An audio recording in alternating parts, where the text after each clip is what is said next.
காத்தாயி அம்மனின் அருள் அடியவர்கள் அனைவருக்கும் வணக்கம்.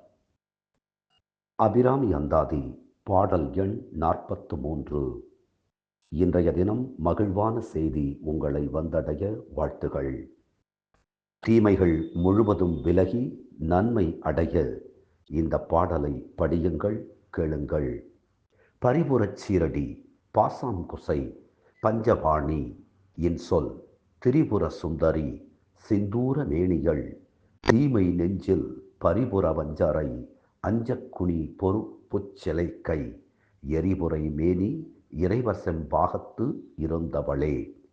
தீமை புரிவதையே தொழிலாகக் கொண்ட வஞ்சகர்களாகிய திரிபுரங்களை இடமாகக் கொண்ட அசுரர்கள் நடுக்கத்தோடு அழியுமாறு மேருமலையாகிய வில்லையுடைய திருக்கரத்தையும் எரிதழல் போன்ற மேனியையும் உடைய சிவபெருமானின் இடப்பாகம் கொண்டு திகழும் அபிராமி அன்னையே, சிலம்பணிந்த சிற்றடிகளும் பாசமும் அங்குசமும் உடையவளே, பஞ்சபாணங்களை பெற்றிருக்கக்கூடிய தேவியே, இன்பம் தரும் சொற்களை பேசும் திரிபுர சுந்தரியே, செந்தூரம் போன்ற செம்மையான திருமேனியை பெற்றிருக்கக்கூடிய அம்பிகையே, உன்னை வணங்குகிறேன்.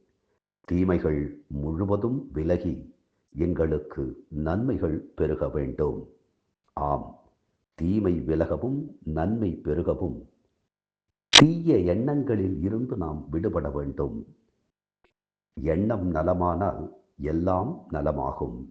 உங்கள் எண்ணத்தில் தீயவை புகாமல் பார்த்து கொள்ளுங்கள். அப்போது உங்களுக்கு வருவன எல்லாம் நல்லனவாகவே இருக்கும். தினம் தினம் அபிராமி அந்தாதி சிந்திப்போம். அப்படியே நம்மை அணைத்து காக்கும் காத்தாயி அம்மனின் திருப்பாதங்களை சிந்திப்போம். அப்போது நம் தீய வினைகள் சிந்திப்போகும். நன்றி, வணக்கம்.